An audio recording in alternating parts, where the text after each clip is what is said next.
We'll sell that. Of course, here are the sell candidates. Najee Harris tops the list. Sorry, Jay. RB17 over the past 4 weeks. The interesting thing with that one is Jaylen Warren with his back injury could mean nothing. It could mean something. But the Steelers do have some pretty tough games ahead, as we also see J.K. Dobbins and Josh Downs on this list. Gus Edwards is back in that Chargers backfield, Matthew. Josh Downs is now back with Anthony Richardson. Yeah, we'll start with Jay's boy, Najee. Look, since Russell Wilson became the starter, he's got a 6% target share. So he's really first and second down only. They're not using him in the passing game as well. And Connor, you alluded to this. His playoff schedule gets really brutal. Look at who he plays in weeks 15 through 17, which is the fantasy playoffs in almost every league. You see it there on your screen. Week 15 at the Eagles. Week 16 at the Ravens. Week 17 home to the Chiefs. That's the Christmas game. Like, that's as bad as it gets. And so I would want to be out of the Najee Harris business if I can get something reasonable for him. It just feels like you're not going to feel good about starting Harris in any of the games in the playoffs. Week 14 is the Browns, and again, I know it hasn't been the season you want for the Browns, but it's not like that defense is a pushover, and especially, by the way, just AFC North, just generally, that's one of those, all the cliches. Throw out the records. These teams hate each other. It's true. But it's true, though. They play insane football. They play just angry, mean football. Yeah. When I think of the AFC North, I think of Kenny Pickett beating Lamar Jackson in games, which seemed to happen.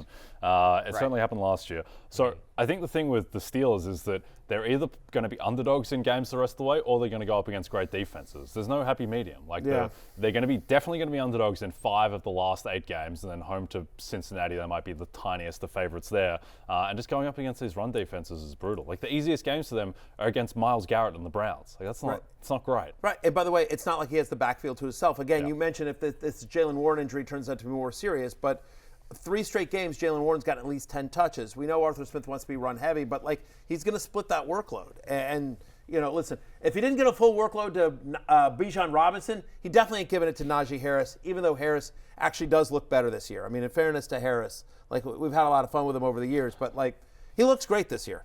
Najee Harris looks, but again, schedule, offense, and his role in it just make him a bit of a candidate to sell right now. A running back dealing with the same exact issue, guys, is J.K. Dobbins, who's been a top 15 running back this season, Jay, but Gus Edwards is back, and no matter what anyone thinks of Gus Edwards, Harbaugh likes him, and he gets work, and he's heavily involved in the run game. Yep. Dobbins just hasn't been efficient since those first 2 weeks where he was breaking off these huge runs. Those have dried up, and as they have, he was really just dependent on volume and having that backfield entirely to himself. Now with Gus Edwards back, and Gus Edwards ran the ball effectively against the Titans. So J.K. Dobbins, if he's a guy who's only going to get 60-65% of the carries, if that, then all of a sudden he's going to be dependent on those long runs again. Right. So he's splitting carries, and they're not running nearly as much. Over the past 4 weeks, the Chargers are 7th in pass rate over expected. We've talked about this as Justin Herbert has become a top 10 fantasy quarterback again, right? I mean, this out of the bye, more familiar with Greg Roman's system, and just more comfortable as well as Quentin Johnson gets healthier and gets, and Ladd McConkey gets more ingrained as well, and they feel like they found a little something in Will Dissly, deeper tight end. J.K. Dobbins, unfortunately, he's a 2-down. He's more or less a 2-down back that's splitting time on a team that isn't as run heavy as it was earlier in the season. Our last one, Josh Downs. We've talked about this a lot. I mean, since week 4, he's a top 15 wide receiver in points per game. The problem is, Matthew, with Joe Flacco, we've often established there's a floor with Josh Downs that you feel really good about. With Anthony Richardson, that floor seems to be the basement at times. Yes, he could hit the big play, but there's a lot more risk with Downs. He's had under 6 fantasy points in 2 of the 3 games he's played with Anthony Richardson. Under 6 fantasy points.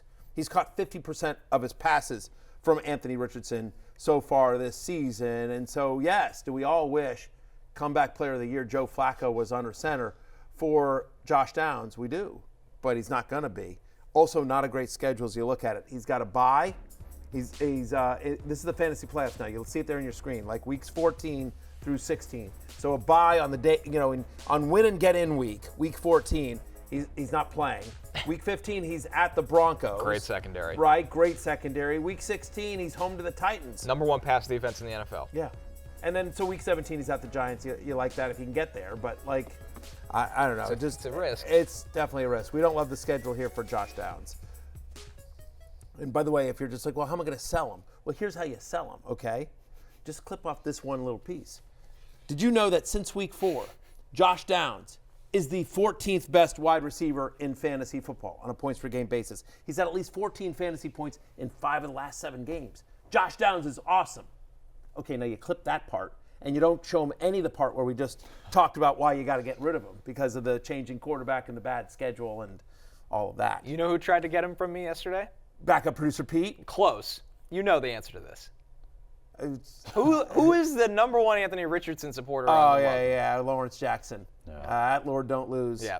I didn't give him the satisfaction. Yeah. I already traded him Richardson. I'm not going to trade him Downs. I would have. I totally would have. Yeah. The offers weren't great. Understandable. Well, he doesn't have great players to offer. Do you think Richardson's going to be better? Yes, but it's just a matter of how much better. Because when we last saw him, he was not a functional NFL quarterback. I think he's going to 2 run. for 15 around. I think he's going to run really well against the Jets. Yeah. I still worry about the passing efficiency. Yeah. I don't think you fix that in season personally. We saw, nice, I don't want to say it was a full breakout, but we saw a nice game from Adonai Mitchell last week, from A.D. Mitchell.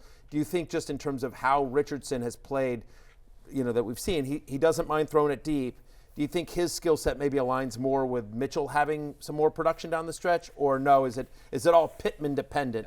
He'll throw deep to Pierce sometimes. I am excited about Mitchell next year. I don't think it's happening this year as good as things looked last week. I don't think the opportunity will be there. And in this offense, as we often talk about, when Richardson plays, the opportunity is so limited. Yeah. Like you might be the number 1 guy and get 5 targets, and 2 of them were catchable. Yep. So how is Adonai Mitchell going to capitalize on his 2 to 3 targets? Oh, yeah, it's definitely a. But they should see what they have in him. Maybe they do, but they haven't been willing to kind of go that route. Yeah, it's been weird. It feels like coaching-wise, there's been a lot of indecision in Indianapolis. Like, should we go this way? Should we go this? I feel like they're stuck between. You know what? Screw it. We're just playing Richardson, Downs, Mitchell. Like, if you're like, all I care about is next year. I'm worried about developing these players. Mitchell's getting a ton of run, Pierce, Downs, like those 3 young wide receivers, plus Taylor and Richardson. That's the future of this franchise. Just get out there, right? But instead, they're flirting with Joe Flacco for a couple of games. Pittman's out there, and obviously I get Pittman. Pittman's not old, but he's more. He's not a young guy either as well. I don't know. These are all the topics that we're talking about, but the mainstream media is not talking about. That's right. That's the problem. And on Fridays, we enlighten you because it's Denny time. Hey, it's Matthew Berry from NBCSports.com and RotoWorld.com, and I want to thank you so much for watching whatever it is you just watched, or if nothing else, being too lazy to click out of the autoplay after this video started, after whatever it is you actually wanted to watch finished. But now that you're here, I'd like to take a moment here to ask you respectfully now, okay? I'm asking you respectfully to subscribe to the NFL on NBC YouTube channel. You'll get the latest RotoWorld fantasy news headlines, all sorts of great shows, including my own Fantasy Football Happy Hour. So go subscribe now. Again, I'm asking respectfully.